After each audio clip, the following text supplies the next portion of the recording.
열왕기상 22장 29절서부터 40절 말씀입니다. 이스라엘의 왕과 유다의 여호사밧 왕이 길르앗 라모스로 올라가니라. 이스라엘 왕이 여호사밧에게 이르되 나는 변장하고 전쟁터로 들어가려 하오니 당신은 왕복을 입으소서 하고 이스라엘의 왕이 변장하고 전쟁터로 들어가니라. 아람 왕이 그의 병거의 지휘관 32명에게 명령하여 이르기를 너희는 작은 자나 큰 자와 더불어 싸우지 말고 오직 이스라엘 왕과 싸우라 한지라. 병거의 지휘관들이 여호사밧을 보고 그들이 이르되 이가 틀림없이 이스라엘의 왕이라 하고 돌이켜 그와 싸우려 한즉 여호사밧이 소리를 지르는지라. 병거의 지휘관들이 그가 이스라엘의 왕이 아님을 보고 쫓기를 그치고 돌이켰더라. 한 사람이 무심코 활을 당겨 이스라엘 왕의 갑옷 솔그를 맞힌지라.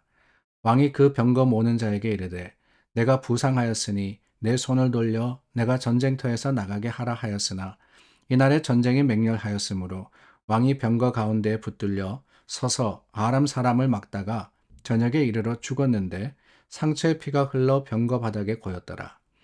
해가 진녘에 진중에서 외치는 소리가 있어 이르되 각기 성읍으로 또는 각기 본향으로 가라 하더라.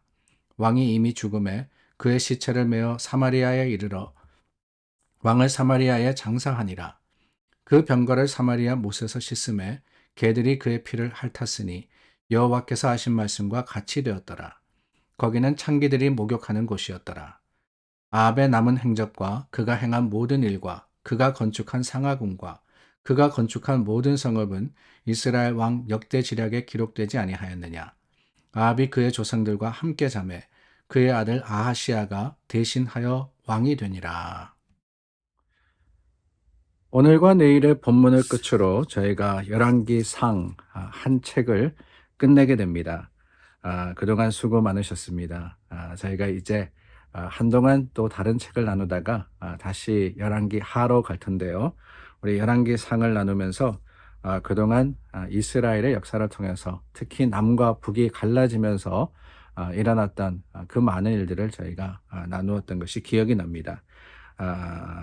그러고 보면은 저희가 이 열왕기상을 마무리하면서 한 가지 나누어야 되지 않나 하는 생각이 드는 것이 있는데 그것은 다름이 아니라 사실 주일 설교 때는 내용이 길어서 하지는 못하지만 우리가 이렇게 매일 성경을 나눌 때는 또한 성경의 내용만이 아니라 그 배경도 나누면 좋겠다 싶어서 여러분들과 함께 나누고 싶은 그런 내용입니다. 다름이 아니라 열왕기상 22장에서 북이스라엘의 아합 왕의 죽음으로써 끝이 나고 열왕기 하가 시작이 되는데 그 구분이 어떻게 되냐라는 궁금한 질문입니다. 우리가 가지고 있는 성경에 보면은 구약이 39권 그리고 신약이 27권인데 그 구약은 이미 이 히브리인들이 유대인들이 성경했던 성경과 거의 동일하다라고 말씀을 드렸던 것이 기억이 나요. 수요 예배, 우리 수요 성경 공부 때 말입니다. 그 히브리 성경을 타낙이라고 부릅니다. 타낙은 토라 그리고 네비임, 카투빔이라는 세 부분으로 이루어져 있는데 토라는 여러분들이 잘 아시는 모세오경을 이야기하는 것이고요. 그리고 케투빔이라는 것은 성문서라고 하기도 하고 시편 그리고 또 지혜서를 포함하는 체험서를 이야기하는 겁니다. 그리고 네비임은 예언서이죠.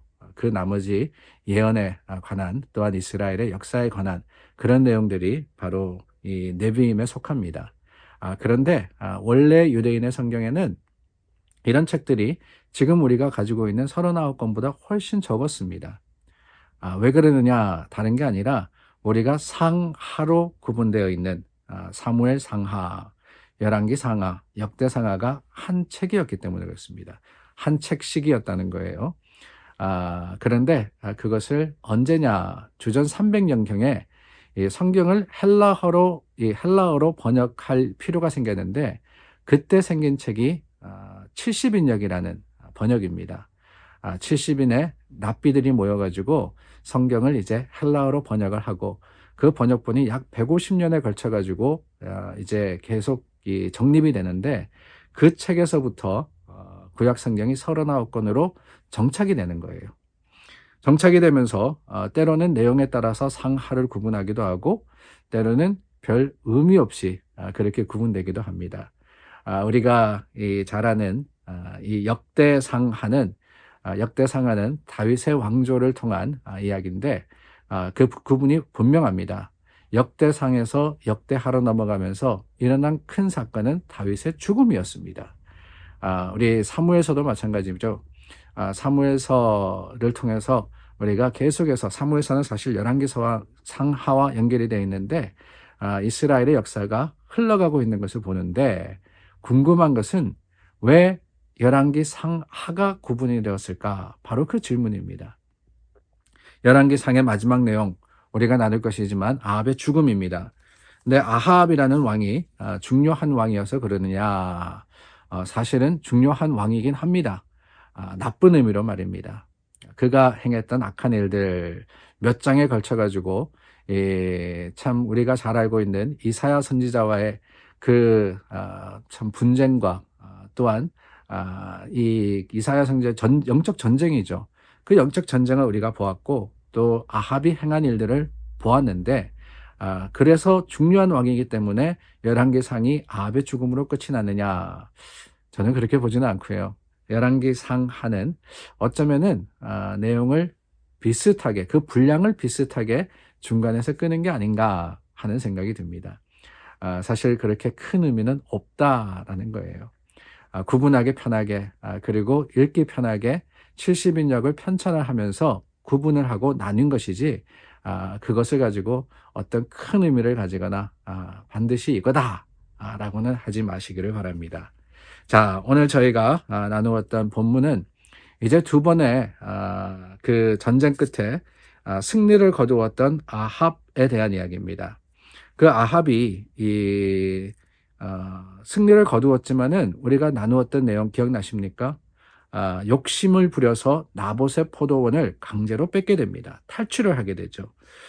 참 깨닫지 못한다라는 생각이 들었습니다. 아니, 하나님께서 아합이 선해서가 아니죠. 하나님이 하나님의 백성을 사랑하기 때문에 전쟁의 승리를 거두게 하셨음에도 불구하고 깨닫지 못하고 하나님의 뜻을 헤아리지 못한 아합. 여전합니다. 오늘 본문에도 보니까 길랏 라못이라는 것을 차지하기 위해서 그것을 되찾기 위해서 이 라못이라는 것이 솔로몬 때만 하더라도 이스라엘의 땅이었거든요. 그리고 전쟁의 요충지입니다. 모든 것들 경제나 문화의 요충지였기 때문에 이 땅을 차지하려고 나가는데 어떻게 나가느냐? 여호사밧과 함께 나갑니다. 남유다의 왕이죠. 그 남유다의 왕과 함께 전쟁을 하러 가는데 오늘 말씀해 보니까 황당한 일이 일어납니다. 다름이 아니라 아합이 전쟁에 나아가면서 변장을 하고 나가더라라고 하는 거예요. 변장을 하고 나갔다. 왜 그랬을까? 두 가지 이유가 있을 것 같습니다. 하나는 겁이 나서죠. 혹시라도 전쟁에 나아가서 내가 죽을까 봐. 비겁한 일이긴 합니다. 내가 왕처럼 보이지 않으면은 전쟁에 나가서도 안전하지 않을까. 그런데 그 이유가 있지 않습니까? 우리가 보았듯이 다름이 아닙니다. 다름이 아니라 이 남유다의 이 여호사밧이 아합과 함께 전쟁에 나아가자라고 하면서 한 가지 요구했던 것이 있습니다. 다름이 아니라 선지자들을 불러다가 하나님의 뜻이 뭐냐 알아보자라고 했던 거예요. 그럴 때 400명의 선지자가 다 나가면 승리할 겁니다 라고 했지만은 한 사람 미가야 선지자는 하나님의 뜻을 온전하게 전했습니다. 그 뜻을 전해 들은 아합이 두려웠을 거예요. 두려웠을 겁니다.